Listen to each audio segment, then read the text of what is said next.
नमस्कार दोस्तों, आपका बहुत बहुत स्वागत है नॉलेज फॉर क्यूरियस में। और आज हम क्लास 10th सीबीएसई की बुक फर्स्ट फ्लाइट का पहला चैप्टर पढ़ने वाले हैं, जिसका नाम है अ लेटर टू गॉड। इसमें एक किसान एक खत लिखता है भगवान को, तो बहुत ही स्पेशल चैप्टर है। तो शुरू करते हैं ये चैप्टर। इस चैप्टर के राइटर हैं George sorry Gregorio Lopez y Fuentes Fuentes. ये इनका बर्थ, ये इनकी डेथ ईयर है। ये एक मैक्सिकन नॉवेलिस्ट हैं। आई एम श्योर मैक्सिको के बारे में बहुत कम लोगों को पता होगा, इसलिए मैंने उसका मैप भी दिया हुआ है। USA, United states of America, आपको पक्का पता होगा। इसके जस्ट नीचे है मैक्सिको, नॉर्थ अमेरिका कॉन्टिनेंट का ये पार्ट है। बहुत ही पावरफुल देश है यूएस, और उसके नीचे पड़ता है ये मैक्सिको। अगर बात करें जी.एल. फुएंटेस की, सिर्फ और सिर्फ 15 साल की एज में इन्होंने लिखना शुरू कर दिया था। उस समय जब ये 15 साल के थे, तो अब हिसाब लगा लो 1897 से 15 साल। उस समय मैक्सिको में रिवॉल्यूशन चल रहा था। आपको पता होगा एक टाइम था जब आधी दुनिया यू कैन से कॉलोनी बन चुकी थी, इनफैक्ट आधी से भी ज़्यादा। तो मैक्सिको भी एक कॉलोनी था। यूएसए खुद एक कॉलोनी रह चुका है ब्रिटिश की, तो मैक्सिको एक कॉलोनी था। उस समय रिवॉल्यूशन चल रहा था, और उस रिवॉल्यूशन में पार्टिसिपेट करते हुए, और जो सिविल कॉन्फ्लिक्ट था, जो लड़ाई थी सरकार के बीच में, जनता के बीच में, उसको इन्होंने लिखा था अपनी राइटिंग्स में। तो काफ़ी स्पेशल राइटर हैं। हालांकि एग्जाम में आपसे पूछा नहीं जाएगा, पर आपको पता होना चाहिए कि आप कितने स्पेशल राइटर की किताब को पढ़ रहे हैं। चैप्टर शुरू होता है, the house, the only one in the entire valley, set on the crest of a low hill. From this height one could see the river and the fields of ripe corn, dotted with the flowers that always promised a good harvest. अब कहानी कहाँ से शुरू होती है? एक हिल से। ये एक ऐसा हिल है जहाँ पे एक घर है, और ये अकेला घर है, सॉलिटरी हाउस है, इस पे कोई और घर नहीं है। पूरी जो वैली है, पूरी जो घाटी है, उसमें एक अकेला घर ये मिलेगा आपको हिल के ऊपर, जहाँ से अगर आप इस छोटे से हिल के ऊपर बैठोगे आप, तो आपको क्या दिखेगा? नदी दिखेगी, बहती हुई नदी है। पास में एक खेत है जहाँ पे जो मक्का है वो पक गया है, जो कॉर्न है वो पक गया है। उसमें जो फ्लावर हैं उस पूरे खेत में, वो फ्लावर ये चीज़ दिखाते हैं कि बहुत अच्छी फसल इस बार होगी। सिर्फ एक चीज़ चाहिए थी बस, जो ना फाइनल टच के लिए, एक डाउनपोर हो जाए, मतलब भारी बारिश हो जाए, या कम से कम बौछार तो हो ही जाए। The only thing the earth needed was a downpour, or at least a shower. Throughout the morning, Lancho main पात्र है इस कहानी का, Lancho, who knew his friends intimately, had done nothing his fields, sorry not friend, knew his fields intimately, had done nothing but see the sky towards the northeast. अब north east में वहाँ से बादल आते हैं, तो वो जोग्राफिकल कंडीशन जो इनकी है कि मान लो ये मैक्सिको है, तो जहाँ से बारिश आती है वो नॉर्थ ईस्ट है। बारिश का हमेशा डायरेक्शन होता है, लाइक हिंदुस्तान में जब आप कभी ज्योग्राफी पढ़ोगे तो आपको पता होगा, या क्लास 9 सीबीएसई अगर आपने पढ़ा है तो क्लाइमेट नाम का चैप्टर आपने पढ़ा होगा, तो हमको पता होता है कि इस डायरेक्शन से ऐसे जो मानसून विंड्स है वो आएगी इस महीने में, फिर जब वो विंड्स जाएंगी तो इस महीने में आएंगी। तो हमको डायरेक्शन पता होती है कि बारिश किस तरीके से आएगी। सेम लेंचो को पता था कि नॉर्थ ईस्ट डायरेक्शन से बादल आएंगे और बारिश आएगी। तो पूरा दिन देखता रहा, उसको पता था उसके खेतों के बारे में, कि खेतों को सिर्फ और सिर्फ बारिश की ज़रूरत है और बाकी सब कुछ तैयार है। तो ऐसे ही उसका इंतज़ार करते करते इस पूरी की पूरी सुबह निकल गई। आगे देखते हैं। अब now we are really going to get some water. Woman, the woman who was preparing supper replied, yes God willing. ये वुमन है उसकी पत्नी। अब क्या होता है, वो यहाँ पर जैसे मान लो अपने खेतों में है, और पास में उसकी जो वाइफ है वो बैठी हुई है, खाना बना रही है। ये एक्चुअली खेतों को देख चुका है, अब ये ऊपर हिल पे आया, ये हिल पे खड़ा है, बगल में घर है, घर में खाना बना रही है इसकी वाइफ। तो वाइफ को बोलता है कि मुझे लगता है अब तो आज बारिश होगी ही, हमें बारिश मिलने वाली है। वाइफ कहती है हाँ, भगवान की इच्छा हुई तो मिलेगी। The older boys were working on the field while the smaller ones were playing near the house until the woman called them all come for dinner. अब हुआ क्या, वो जो जैसे मैंने आपको बताया ये हिल है, अब क्या हुआ, जो बड़े लड़के हैं इसके किसान हैं, और ग्रामीण इलाके में आपको पता होगा विलेज चाहे कहीं पे भी हो, ये माना जाता है कि जितने ज़्यादा बच्चे होते हैं एक बंदे के, उतना हेल्प मिलती है खेती में, तो वो एसेट मानी जाती है। तो सिमिलरली इसके भी काफ़ी बच्चे थे, तो जो कुछ बच्चे थे वो नीचे, जैसे ये इमेज में खेत है ना, ऐसे बच्चे हुए हैं जो खेत में काम कर रहे थे, और जो छोटे हैं वो ऊपर ही कहीं पे आसपास खेल रहे थे। थोड़ी बड़ी जगह थी जहाँ पे गार्डन वगैरह भी इनका बना हुआ था। तो ये जो औरत है यहाँ से बुलाती है कि आ जाओ, रात के खाने का टाइम हो गया है। और एरिया ऐसा है कि शायद यहाँ पर लाइट भी नहीं होगी, तो जल्दी खाना खा के सो जाते हैं, इसलिए ऊपर ये वर्ड सपर यूज किया गया कि हल्का फुल्का खाना खाओ, अंधेरा हुआ थोड़ी देर में ही आप सो जाओ, क्योंकि बहुत ज़्यादा एंटरटेनमेंट तो है नहीं कि आप रात को फ़ोन चलाओगे, टीवी देखोगे, और सुबह जल्दी भी उठना होता है। तो उस हिसाब से ये लोगों ने खाने के लिए बुलाया गया इस औरत के द्वारा। It was during the meal that just as Lencho had predicted, big drops of rain began to fall. तो जैसा कि लेंचो ने कहा था अभी थोड़ी देर पहले जब रोशनी थी, तो लेंचो ने कहा था ना कि बारिश होगी, और वैसा ही हुआ। ये लोग खाना खा रहे थे, बारिश होने लगी। In the north east huge mountains of clouds could be seen approaching. तो ऐसे नॉर्थ ईस्ट डायरेक्शन में ऐसे बादल दिख रहे थे, बादलों के पहाड़ हो, मान लो पहाड़ जैसे बड़े बड़े बादल आते जा रहे थे और आते ही जा रहे थे। ये किसी मानसून विंड्स आ रही थी। फिर क्या हुआ? The air was fresh and sweet. The man went out for no other reason than to have the pleasure of feeling the rain on the body.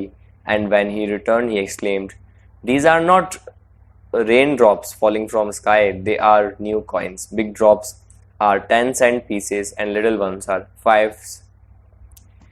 अब होता क्या है कि ये जब देखता है इन बूंदों को तो इससे कंट्रोल नहीं होता, ये एंजॉय करने के लिए बाहर चला जाता है, उन रेन ड्रॉप्स को महसूस करता है और वापस आके कहता है ये पानी की बूंदें नहीं है, ये पैसों की बारिश है।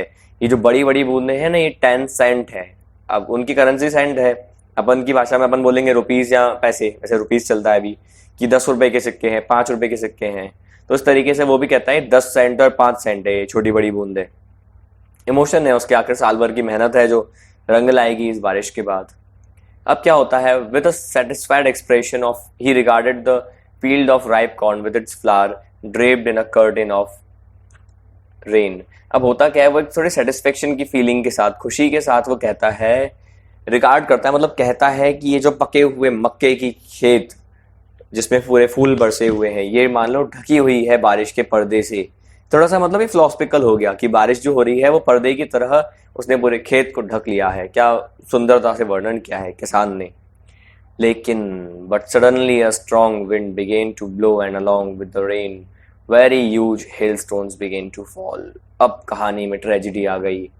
बहुत तेज हवा बहने लगी और उस हवा के साथ, उस बारिश के साथ आ गए हेल स्टोन्स, यानी बहुत सारे ओले, स्ट्रॉन्ग ओले, बहुत ही hard balls. These truly did resemble new silver coins. ये कुछ नए नए सिल्वर के सिक्के की तरह दिख रहे थे। The boys exposing themselves to the rain ran out to collect the frozen pearls. अब बच्चों को तो पता नहीं था कि ये क्या नुकसान वाले हैं, फायदे वाले हैं, तो वो तो इन मोतियों को उठाने के लिए, उनको मोती जैसा लगा तो वो उठाने के लिए बाहर निकल गए घर से और उस बारिश में चले गए।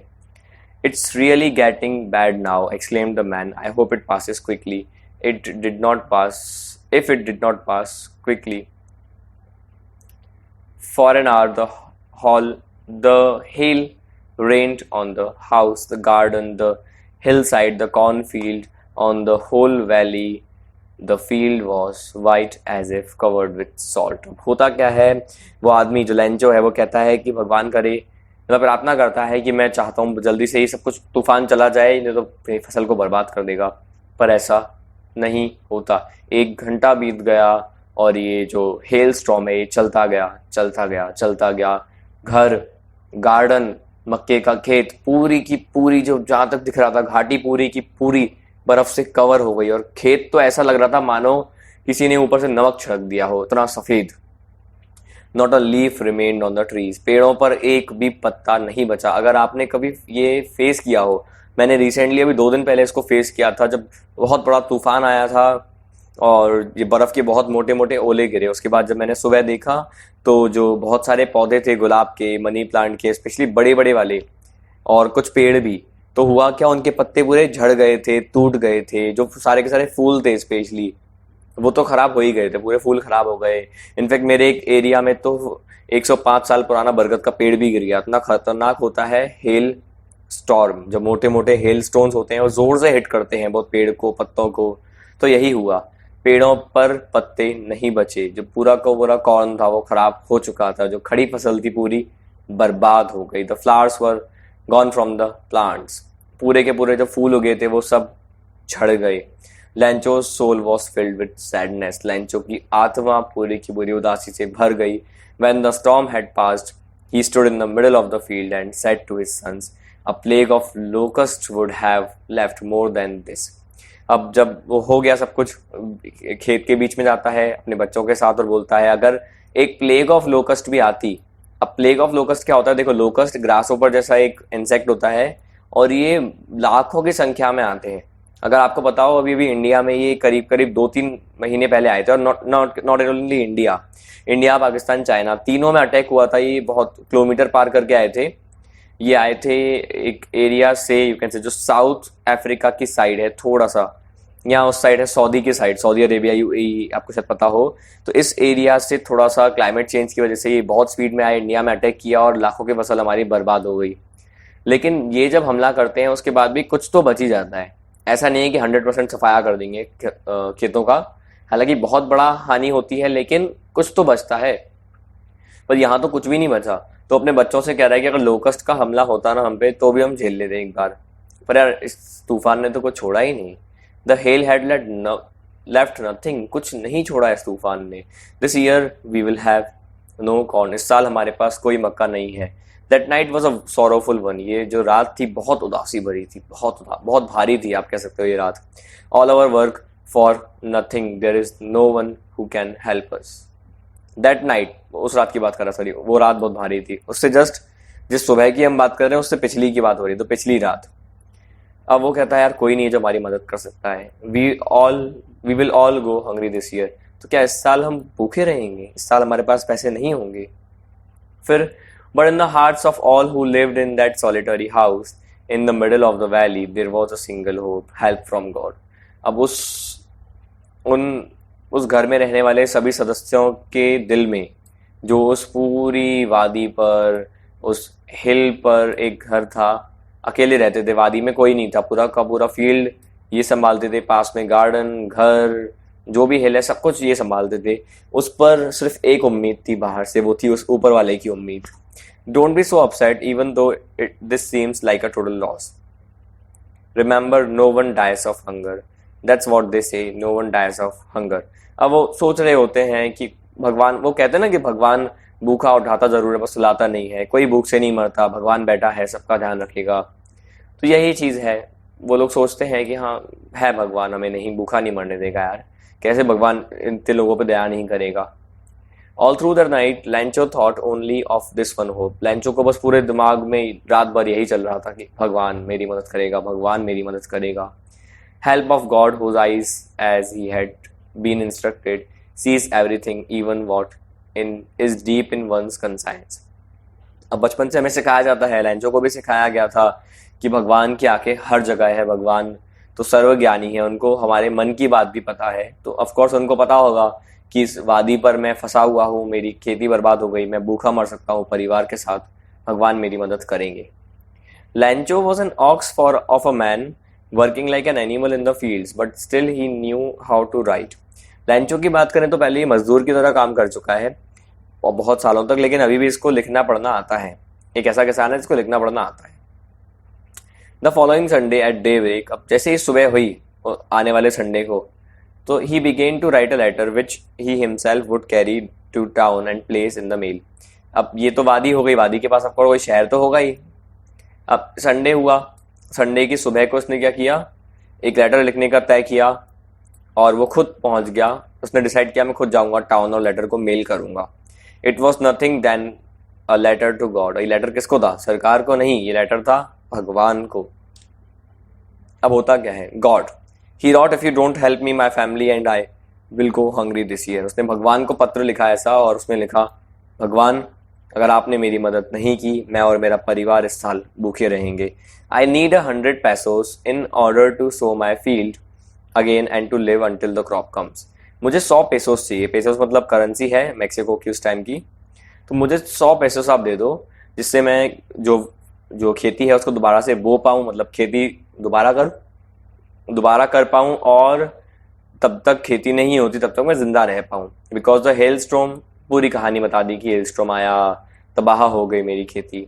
ही wrote to God on the envelope, इस एनवेलप पे उसने क्या लिखा ऐसे, टू गॉजेट टू लिखते ना, to the principal type, to God उसने ऐसे लिख दिया एनवेलप पर, लेटर डाला उसमें, and still troubled went to town, अब टाउन चला गया, मतलब घर पे ऐसे लेटर लिखा और फिर टाउन चला गया। At the post office he placed a stamp on the letter and dropped it into mail box, उसने क्या किया, स्टाम्प लगाया। आपको पता होगा अगर आपने चिट्ठी कभी भेजी हो तो लेटर लिखने के बाद एनवेलप के ऊपर एक स्टैंप लगता है, फिर उसको मेल बॉक्स में भेजा जाता है, जो इंडिया में तो करीब करीब 98 या 1 रुपये का आता है एक stamp. So one of the employees who was a postman also helped at the post office went to his boss laughing heartedly and showed him letter to God. अब जैसे पत्र आया मेल बॉक्स में गया तो आपको पता होगा डाकिया होता है, वो एड्रेस देख देख के डिलीवरी करता है, तो उससे पहले उनको सेट करना होता है पूरी चिट्ठियाँ। अब उसने जब सेट किया होगा तो देखिए टू गॉड, अभी ये कहाँ भेजूँ मैं, तो बहुत उसको हंसी आई डाकिए को। वो डाकिया ऐसा था कि वो डाकिया भी था और पोस्ट ऑफिस का एक एम्प्लॉय भी था, दोनों काम करता था। तो अपने बॉस के पास गया हंसते हुए, उसको दिखाया देखो किसी ने भगवान को पत्र भेजा है। Never in his career as a postman had he known that address, अब उसने इस एड्रेस को तो कोई जानता नहीं है, तो वो भी नहीं जानता था पूरी जिंदगी में। अब द पोस्ट मास्टर जो उसका बॉस है, एक थोड़ा सा मोटा ताजा और एमिएबल, बहुत फ्रेंडली आदमी था। ऑल्सो ब्रोक आउट लाफिंग, वो भी हंसने लग गया जोर जोर से, but almost immediately he turn serious and tapping the later on the desk commented. अब होता क्या है, तो पहले वो भी हंसने लगा, फिर वो सीरियस हो गया, उसने वो उसको जोर से पटका लेटर को टेबल पे, और फिर उसने बोला what faith, I wish I had the faith of a man who wrote this letter starting up a correspondence with God. क्या भरोसा है, काश ये भरोसा मेरे पास होता, मतलब इतना भरोसा उस ईश्वर में कि आपने पत्र से उससे कम्युनिकेशन शुरू कर दिया, कोरस्पोंडेंस मतलब भगवान को पत्र भेज दिया। भगवान में ऐसी श्रद्धा, विश्वास से बहुत इंप्रेस हुआ वो boss. So in order not to shake the writer's faith in God, the postmaster came up with an idea. अब उसको एक आइडिया आया, यार ये विश्वास नहीं तोड़ सकता। मुझे यकीन है आपके दिमाग में वैसे आइडिया आ चुका होगा अभी तक। आंसर द लेटर, इस पत्र का जवाब दिया जाए, कुछ पैसे भेजे जाएं। But when he opened it, it was evident that to answer it he needed something more than goodwill, ink and paper। तो अब हुआ क्या, जब उसने चिट्ठी को खोला तो उसने देखा यार ये तो 100 मांगे हैं इसने, 100 पैसों। अब इसको पूरा करने के लिए सिर्फ गुडविल से काम नहीं चलेगा, मतलब सिर्फ इच्छा होने से क्या होगा, न खाली कागज से ना इंक से, क्या चाहिए, पैसा, पेसोस, 100 पेसोस चाहिए, कैसे होंगे। तो वो टिका रहा, उसने कैंसिल नहीं किया, लेकिन but he stuck to his resolution. He asked for money from his employees, he himself give part of his salary and several friends of his were obliged to give something for an act of charity। अब उसने fund raise करना शुरू किया, अपने employ से पैसे मांगे, खुद की सैलरी में से पार्ट दिया, अपने फ्रेंड्स को बोला कि ऐसा ऐसा बात है, आप पैसे दो मुझे ताकि मैं दे पाऊँ उस बंदे को। बहुत लोगों ने दे दिए। It was impossible for him to gather the 100 pesos, फिर भी 100 पैसेस तो मजाक नहीं है कोई। So he was unable to send the farmer only he was able to send the farmer only 100 more than half, farmer only a little more than half। तो 50 से ऊपर वो भेज पाया। अब कितने मैं आगे आपको बताऊंगा, 50 से ऊपर वो भेज पाया। He put the money in an envelope address to Lencho and with it a letter containing only a single word as a signature God. अब हुआ क्या उसमें, अब उसने पैसे डाले जो है 50 से ऊपर उस लेटर, और एक कागज डाला, कागज में कुछ नहीं लिखा, सिर्फ लास्ट में यहाँ लिख दिया सिग्नेचर गॉड, जैसे मनी ऑर्डर होता है ना एक तरीके से, तो नीचे ऐसे लिख दिया गॉड, खाली कागज, एकदम खाली कागज, गॉड लिखा, साथ में पैसे रखे और भेज दिया। The following Sunday Lencho came a bit earlier than usual to ask if there was a letter for him. तो इनका एक डे होता था कि संडे को भैया हम लेटर चेक करने जाएंगे टाउन में, तो जनरली वो जिस टाइम पे आता था उससे थोड़ा सा पहले इस बार आया। ये लोगों को लगा अरे मजा आएगा, गरीब किसान की मदद की है हमने, पुण्य मिलेगा इस टाइप से। It was the postman himself who handed the letter to him, while the postmaster experienced the contentment of a man। अब जब वो आया चेक करने लेटर, तो जो पोस्टमैन है उसने खुद उसको लेटर दिया, और पोस्टमास्टर देख रहा था, उसको बहुत खुशी हो रही थी मैंने मदद की है। Who has performed a good deed, उसको लग रहा था कि मैंने, सेटिस्फेक्शन था कि मैंने कितना अच्छा काम किया है। A good deed looked on from his office, तो अपने ऑफिस से वो देख रहा होता है कि वाह मजा आ गया, क्या नेक काम किया है मैंने।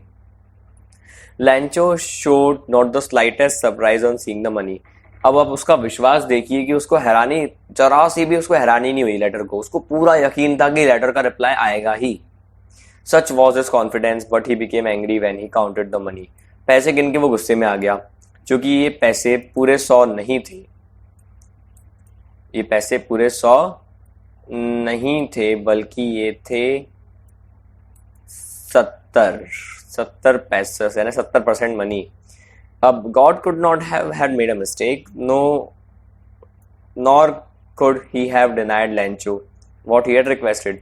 अब वो सोचता था भगवान से गिनने में गलती तो होगी नहीं, और ना भगवान पे पैसों की कमी है जो भगवान मेरे को पूरे नहीं दे पाएंगे, अगर नहीं देने होते तो देते ही नहीं, दिए हैं तो पूरे दिए होंगे ना, ये कैसे हो सकता है। अब वो सोचता है। Immediately Lencho went up to the window to ask for paper and ink. अब वो इंक और पेपर मांगता है उन डाकियों वालों से, जो पोस्ट ऑफिस वालों से, लिंडो है। On the public writing table he started to write. उसने लिखना शुरू किया। With much wrinkling of his brow caused by the effort he had to make to express his ideas. अब क्या हुआ, जो एफर्ट था मतलब थोड़ा सा एक कंसंट्रेशन था, एक थोड़ा सा गुस्सा था, जिद थी जो लिखने की, उससे वो थोड़ा रिंकल हो जाती है आईब्रो, थोड़ा सा बोहें चढ़ जाती है और वो लिखना शुरू करता है।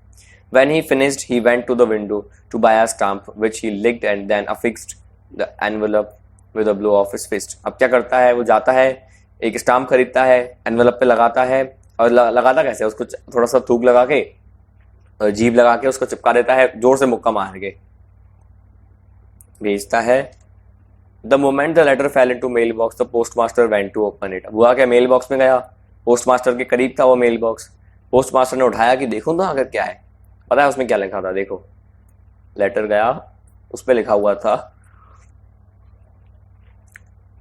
God of the money I had asked for only 70 pesos reached me. भगवान, मैंने जो पैसे भेजे मुझे केवल 70 पैसोस मिले। Send me the rest since I need it very much. मुझे बहुत जरूरत है, आप मुझे प्लीज बाकी के भेज दो। But don't send me through the mail, पर मेल से मत भेजना, because the post office employees are bunch of crooks. अब क्या कहता है वो, क्यों, क्योंकि ये पोस्ट ऑफिस वाले एक नंबर के चोर हैं, बेईमान लोग हैं, यानी वे जिन्होंने अब इतना धर्म का काम किया, चैरिटी की इस किसान के लिए, बिना इसको बताए, इस किसान को ही भरोसा नहीं था और इसको लग रहा था कि इन लोगों ने कुछ पैसों का गफला किया है, तो आप मुझे पैसे किसी और तरीके से भेजना। तो ये थोड़ा सा ह्यूमरस था, थोड़ी सी आयरनी थी कि एक नेकी करता है और उसको सलाह क्या मिलता है, उसको चोर बोल दिया जाता है उसी के सामने, और किसी को पता ही नहीं है कि भगवान उसके लिए कौन था, किसने आखिर मदद की। तो मैं आशा करता हूं कि ये वर्ड टू वर्ड एक्सप्लेनेशन आपको अच्छा लगा होगा। आप सब्सक्राइब कर सकते हैं हमारे चैनल को ऐसे वर्ड टू वर्ड एक्सप्लेनेशन के लिए। आपको यहाँ पे समरीज नहीं, एक्सप्लेनेशन मिलेगा, और ये पूरा का पूरा जो भी मैंने आपको लिख के समझाया, इसका PDF अगर आपको चाहिए तो आपको डिस्क्रिप्शन में उसकी लिंक भी मिल जाएगी। सो लाइक करें अगर आपको वीडियो पसंद आई हो, शेयर करें अपने दोस्तों के साथ, सब्सक्राइब कर लें आगे की वीडियोस के लिए, एंड फाइनली